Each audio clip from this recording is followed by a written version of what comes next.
Bonjour à tous, j'espère que vous allez bien. Je vous remercie de me retrouver dans cette nouvelle vidéo. Je ne vais pas vous le cacher, depuis le 1er septembre, j'ai l'impression d'être dans un tunnel qui n'en finit pas, puisque j'ai beaucoup de choses sur lesquelles je dois me concentrer, notamment les calendriers de l'Avent, mais également toutes ces nouveautés de fin d'année, et j'imagine que si moi je me sens un peu dépassée, ça doit être le cas pour vous aussi. Alors l'équipe de Sephora m'a proposé de collaborer avec moi sur cette vidéo, et je me suis dit que ça tombait vraiment à pic, puisque je me suis rendue sur la page des nouveautés, j'ai parcouru toutes ces dizaines, voire même centaines de références qu'il y a actuellement, et ces derniers temps je me suis concentrée sur ces nouveautés qui me tentaient le plus. Dans cette vidéo, vous allez retrouver ma sélection et je vais bien évidemment pouvoir vous faire des retours pour chacune de ces références. Comme d'habitude, vous retrouverez un récap complet de tout ce dont je vais vous parler aujourd'hui directement en barre d'infos sous cette vidéo. Juste avant de commencer, et puisque la fin de l'année approche petit à petit, je voulais absolument ajouter une énorme surprise dans cette vidéo.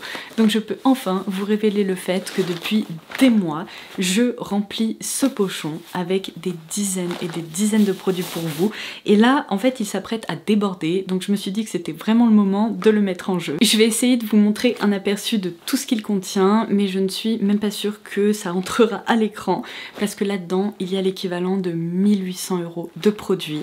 Donc pour vous donner quelques exemples, un coffret complet de la gamme active de manucuriste, parce que oui évidemment là-dedans j'ai ajouté à la fois des favoris, des produits dont je vous ai déjà beaucoup parlé, mais également des nouveautés, des références pareil qui font un peu le buzz. Donc il y a aussi mes références préférées chez Sol de Janeiro, des palettes en veux-tu en voilà chez Natasha Denona, Too Faced, Pixi, des produits Charlotte Tilbury, des rouges à lèvres MAC, Lancôme, Yves Saint Laurent Beauté, enfin une montagne de rouges à lèvres je devrais même dire, ces blush sticks de la marque Pixi que j'adore et dont je vous ai déjà parlé, des produits Yves Saint Laurent Beauté, une huile capillaire, des mascaras dont le dernier de chez Milk qu'on a abordé ensemble dans l'une de mes dernières vidéos, des produits de soins, bref c'est littéralement la hotte du Père Noël. J'espère que ça vous fera plaisir. Si vous voulez tenter votre chance, vous commencez à connaître le principe, il vous suffit de dérouler la barre d'infos sous cette vidéo, vous retrouverez un lien sur lequel vous pouvez cliquer, il vous emmènera vers un formulaire que vous pourrez ainsi compléter pour enregistrer votre participation. Bon, il va falloir que j'organise de nouveau tout ça, mais considérez qu'il s'agit d'un merci pour votre soutien, pour votre présence, pour tous les messages que vous m'envoyez, et merci également de visionner mes vidéos, parce que je sais pas si vous vous rendez compte, mais en début d'année prochaine, j'entamerai ma 14e année sur YouTube. C'est juste fou. Et le plus beau dans tout ça, c'est que je prends toujours autant de plaisir à le faire, et ça, c'est grâce à vous. Alors merci encore une fois. Bon, je sais pas ce que vous en pensez, mais il me semble qu'il est grand temps que je vous parle de ma sélection de nouveautés, alors c'est parti. Si vous me suivez sur Instagram et TikTok, vous vous souvenez peut-être qu'il y a quelques semaines, je vous ai embarqué avec moi dans un magasin Sephora pour découvrir en direct avec vous toutes les nouveautés, et celle qui m'a vraiment le plus tapé dans l'œil, c'est ce nouvel highlighter de la marque NARS. Donc moi j'ai opté pour la teinte Eros, et vous avez vu ma réaction en direct lorsque j'ai été chez Sephora, je l'ai swatché et je me suis dit mais waouh, et il me le faut, donc j'ai craqué. Alors vous voyez cette merveille, je vais pas y aller par quatre chemins, à date c'est le meilleur highlighter que j'ai pu tester de toute ma vie, et ce, toutes catégories confondues d'ailleurs. Pour moi il est parfait, c'est-à-dire qu'il réfléchit parfaitement la lumière, la texture est hyper fine, hyper soyeuse. On peut vraiment, vous savez, le classer dans cette catégorie de produits qui sont en effet des poudres, mais qui sont tellement douces que vous n'avez même pas l'impression de prélever une poudre. C'est pas une crème non plus, parce qu'il n'y a pas du tout cette sensation, vous savez, un peu émolliente ou humide. C'est juste une poudre qui ressemble à du beurre ou à de la soie, mais regardez-moi cette finesse. C'est évidemment l'highlighter que je porte encore aujourd'hui. Dans tous les cas, ces derniers temps, je n'ai porté que lui. C'est aussi un highlighter qui ne doit pas vous faire peur, parce que vous voyez, quand on concentre la matière comme ça, elle peut être très intense, mais quand on la diffuse, on peut tout à fait obtenir un résultat naturel, facile à porter. En tout cas, moi je considère que c'est mon highlighter parfait. Alors ensuite, quand Glossier a annoncé des nouveaux blushs à la texture un peu entre la poudre et la crème, je me suis dit encore une référence comme ça, parce que c'est vrai que je pense la référence en la matière, ce sont les blushs Glow Play de MAC, mais vous savez quoi, celui-ci je le trouve finalement assez différent.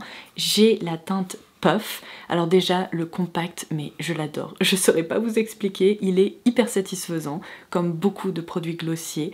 On est sur une esthétique qui est hyper jolie, hyper douce. La couleur du packaging reprend en fait la couleur du blush que vous trouvez à l'intérieur. Alors là, on a un peu plus la sensation de se trouver face à une crème, mais vraiment un peu effet pâte à modeler. Les pigments sont également très doux, et ce qui est vraiment magique avec ce produit, c'est que quand on décrit un rendu soft matte, eh bien je trouve que c'est l'incarnation en fait de cette description. Il est hyper fin, il peut se construire, et il permet aussi de lisser le grain de peau, de lisser la texture de la peau, et c'est trop beau à observer. Même sur ma peau sèche à tendance déshydratée, il ne marque rien. C'est vraiment le produit pour n'importe quel type de peau, grasse, mixte, sèche, mature, aucun problème. Donc ça, gros coup de cœur, il va me falloir d'autres teintes. Alors ensuite, je vais vous parler du nouveau mascara Kosas que j'ai gagné à un petit jeu lorsque je suis allée chez Sephora.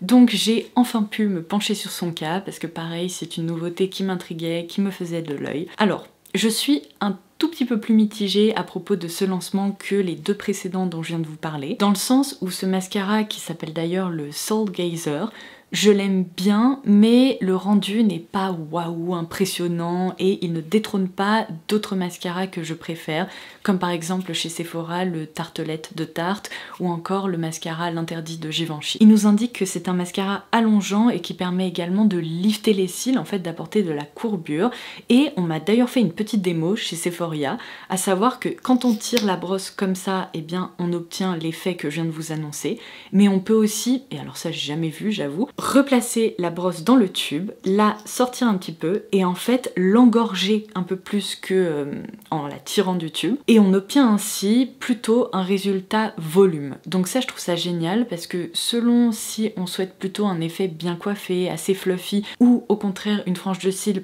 plus fournie, avec plus de densité, on peut obtenir ces deux résultats grâce à ce mascara. Alors moi malheureusement, vous le savez, j'ai des cils qui sont pas extrêmement longs, et cette deuxième technique, eh bien je trouve que ça gorge un peu trop mes cils de matière, donc c'est pas une application qui est vraiment faite pour moi. Par contre, l'application simple en fait, eh bien ça permet d'obtenir un résultat qui est très sympa, qui est coiffé, allongeant. La courbure n'est pas exceptionnelle. En même temps, je m'y attendais pas puisque ce n'est pas un mascara qui résiste à l'eau, à la transpiration, etc. Et moi, vous le savez, mes cils sont non seulement assez courts, mais en plus capricieux. Même si je les recourbe et que j'applique du mascara, si ce n'est pas une formule waterproof, eh bien ils finissent par retomber un peu. Donc c'est le mascara que je porte une nouvelle fois aujourd'hui. Franchement, son rendu est joli. J'aime beaucoup ce côté un peu cils de poupée, très fluffy.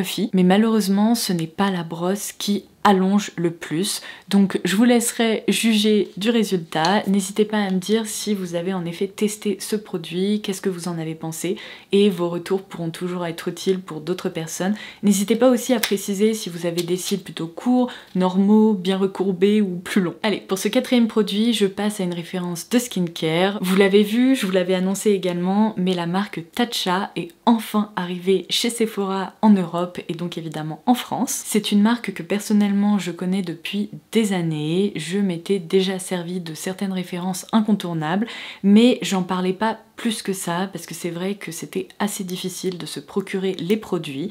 Mais là, avec l'arrivée en fait chez Sephora, j'ai découvert une référence dont je ne m'étais encore jamais servi, et vous savez quoi, c'est selon moi la meilleure de la marque. Il s'agit du Rice Polish, donc dans sa déclinaison classique. On est ici sur un gommage enzymatique quotidien qui est hyper doux.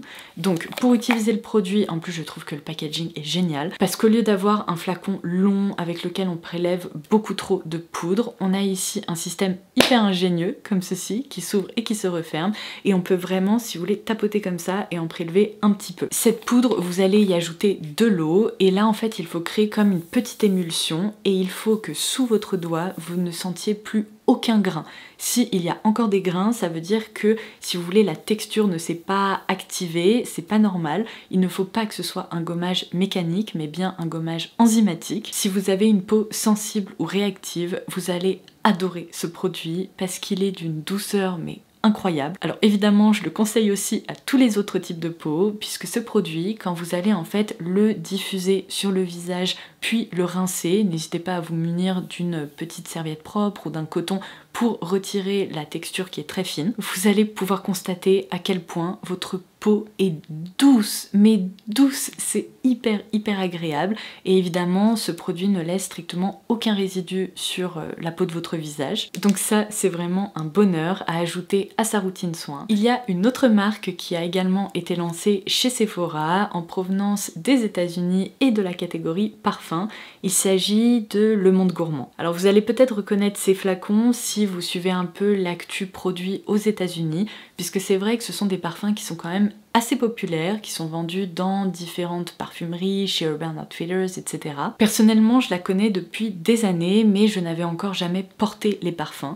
Donc là, je vais vous parler de la référence Miel Bébé, qui est potentiellement ma référence préférée de toute la collection. Le point fort de ces parfums, c'est bien évidemment leur accessibilité, puisque les 30 ml sont proposés au tarif de 32 ou 34 € si je me trompe pas. Donc à ce prix-là, on est d'accord, il ne faut pas vous attendre à une complexité olfactive de dingue, il ne faut pas non plus vous attendre à une tenue exceptionnelle ou à des matières premières de grande qualité. Ce n'est pas une marque de parfum qui s'adresse aux amateurs, vous savez, de parfums niche, hyper pointus, qui sortent de l'ordinaire. C'est plutôt une marque fun, accessible pour les personnes qui recherchent des parfums quotidiens et qui ont aussi envie d'en changer assez régulièrement. Je dirais que ce qui a réussi à me séduire, c'est que contrairement à d'autres parfums qui ne sont pas très onéreux, et bien ici on ne retrouve pas cette base hyper alcoolisée, hyper synthétique, qui est tout à fait reconnaissable dans la plupart des parfums qui coûtent pas très cher. Alors ce sont des parfums qui sont relativement doux, mais celui-ci,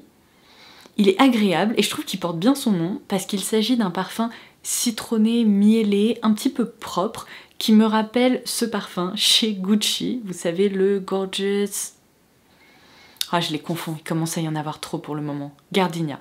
Ouais, c'est ça, le Gorgeous Gardenia. Ici, je dirais qu'il est un tout petit peu plus citronné et miellé, mais globalement, on retrouve cette impression, vous savez, de fleurs blanches, presque un peu effet bubblegum sucré. Donc clairement, dans cette collection, il y en a certains qui ne me plaisent pas et que je pourrais jamais porter. Par contre, cette référence-ci, elle est très sympa. Il y a aussi le Chai... Oh là là, mon dieu, en ce moment ma mémoire, mais c'est tragique. Il va falloir que je fasse des sudoku, je sais pas quoi, ça me fait peur. Chai épicé. J'aurais dû me fier à mon instinct parce que j'ai failli vous dire ça et je me suis dit non, je crois pas que ce soit le nom du produit. Si. Donc si vous avez l'occasion de croiser ces parfums, n'hésitez pas à découvrir celui-ci ainsi que le Chai épicé qui est parfait pour l'automne-hiver, qui porte très bien son nom. C'est un parfum épicé, un peu effet boisson chaude que je trouve très réussi. Alors là, je vais vous dire un truc, ils ont fait très fort parce que s'il y a bien une marque qu'on n'attendait pas dans la catégorie de l'innovation parfumée, eh bien c'était Rare Beauty parce qu'il s'agit avant tout d'une marque de maquillage qui là en effet sort son premier parfum en format vente, mais personnellement je trouve que ce concept de baume parfumé à appliquer avant son parfum, c'est du génie. Parce que jusqu'à présent, de nombreuses marques nous ont proposé des rituels de parfumage avec un gel douche, une lotion ou une crème corps pour ensuite appliquer son parfum. Parce que si vous ne le savez pas encore, évidemment appliquer du parfum sur une peau bien hydratée, eh bien ça permet d'améliorer considérablement sa tenue. Mais nous proposer des petits baumes comme ça qui permettent à la fois de relever une facette du parfum, voire même parfois un peu de le transformer et en effet de prolonger sa tenue, non mais franchement c'est hyper innovant. Alors dans cette collection, il y a 4 baumes. Vous pouvez considérer que leur texture s'apparente un peu à un baume effet vaseline qui n'est pas aussi gras, qui n'est pas collant et qui se répartit, vous savez, de façon assez siliconée, vraiment toute douce sur la peau. Donc je vais tout d'abord vous recommander mes 2 références préférées, mais n'hésitez pas à aller découvrir la collection complète pour vraiment déterminer quelles sont vos préférences et vos goûts en matière de parfum. Donc je pense que mon préféré de tous, c'est le Amber Vanilla. Il porte vraiment parfaitement son nom, on est sur une vanille assez chaude, ambrée, qui permet de réchauffer n'importe quel parfum et qui en plus apporte cette petite touche, vous savez, délicatement gourmande en fait par la vanille. Je trouve que c'est aussi celui qui permet de créer le plus beau combo avec le parfum Rare, tout simplement parce qu'il permet de relever cette facette vanillée et de le rendre un peu plus chaud, un petit peu plus séducteur. J'adore également le baume floral qui est le Peony Blossom. Alors là c'est un bonheur parce qu'il s'agit d'un parfum fleuri certes, mais assez enveloppant, assez sucré, qui me rappelle beaucoup le parfum Fleur Narcotique de Ex Nihilo, si jamais vous connaissez. Il est vraiment divin, et même s'il n'y a pas de facette florale dans ce parfum, ça permet cette fois-ci plutôt de le transformer un petit peu. Le baume Fresh à la bergamote est potentiellement celui que je trouve le moins intéressant dans la gamme, puisqu'il s'agit d'un vrai parfum de bergamote.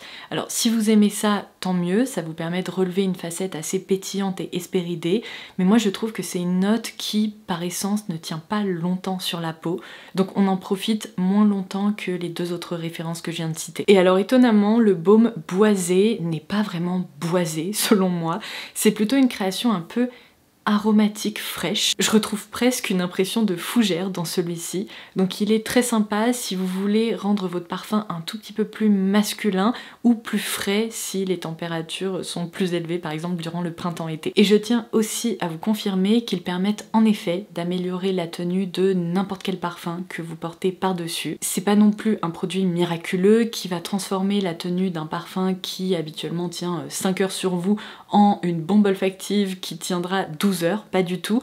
Par contre, vous pouvez considérer qu'ils ajoutent bien 1 heure ou 2 de tenue et ils renforcent aussi un peu la puissance du parfum. Donc ça vraiment, chapeau bas à Rare Beauty parce que je les attendais pas du tout sur ce segment et c'est très réussi. Avant de quitter ce segment dédié au parfum, je voulais également mentionner une nouvelle fois ce nouveau La Vie est Belle Vanille Nude de Lancôme. Je vous en ai déjà parlé dans l'une de mes dernières vidéos, alors je vais tâcher d'être rapide, mais cette nouveauté m'a vraiment impressionnée, tout simplement parce que je n'aime normalement pas le parfum La Vie est Belle.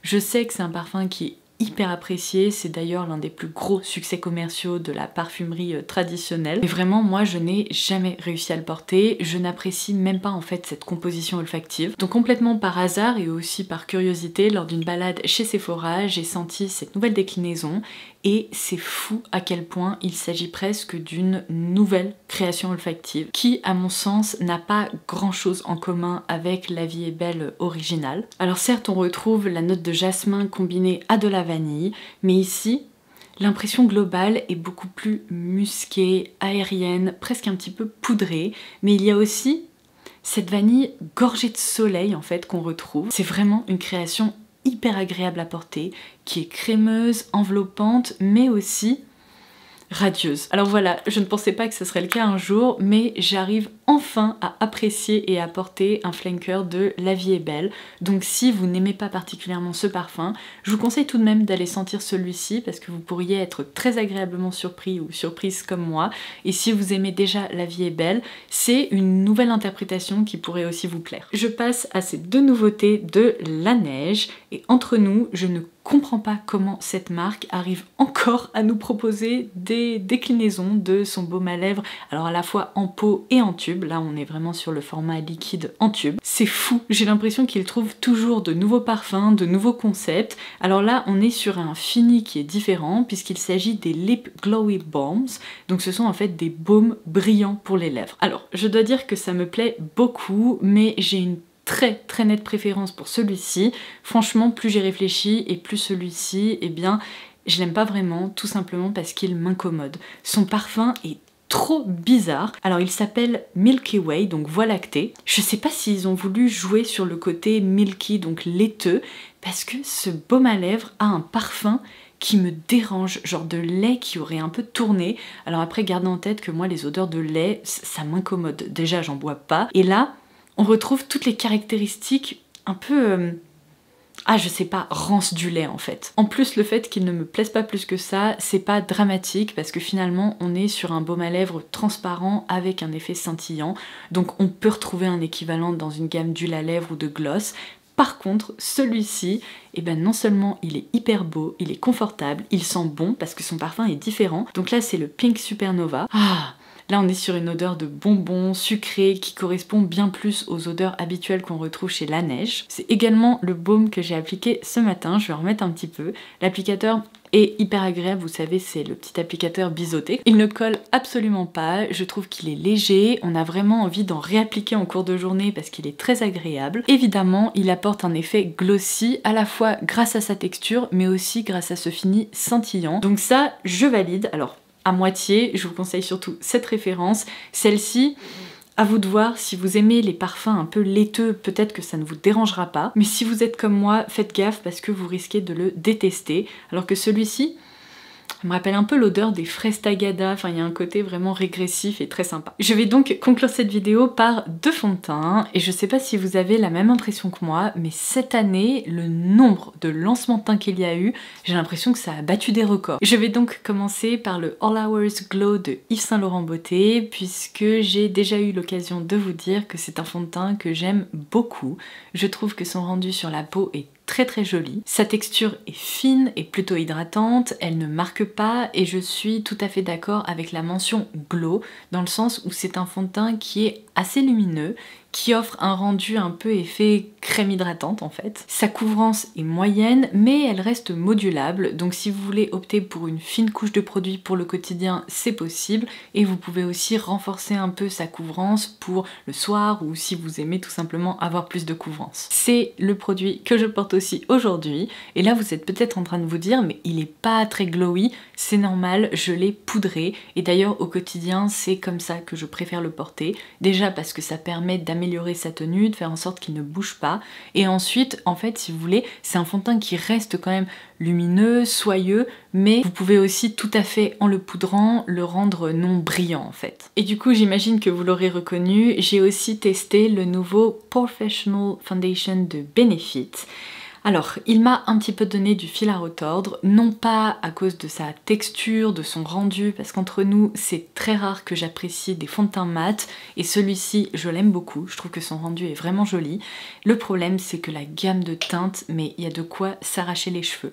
Moi, j'ai la 2N, qui est donc censée être une teinte neutre, et vous allez pouvoir le voir dans les séquences de démo, mais toutes les teintes neutres ont tendance à tirer vers des sous-tons très jaunes. En dessous de cette teinte neutre, qui est la plus claire, il y a une teinte avec des sous-tons rosés. Et donc du coup, je me suis dit non, je veux pas de sous-tons froid rose, je préfère opter pour une teinte neutre, sauf qu'elle est pas du tout neutre, elle est vraiment chaude avec ce côté très jaune. Donc pour trouver votre teinte, je vous conseille vivement d'appliquer une fine couche de produit et de regarder s'il y a une couleur en particulier qui ressort, parce que finalement, eh bien, c'est le cas avec cette teinte neutre. Donc est-ce que c'est grave? Absolument pas, parce que sur ma peau, j'arrive à corriger cet effet un peu jaunâtre grâce à de l'anti-cerne, notamment celui-ci de chez Kosas, qui est un petit peu plus clair que ma carnation, qui permet vraiment, si vous voulez, de rétablir, on va dire, l'ordre des choses. Donc pour revenir à sa texture, je vais vous lire les promesses de la marque.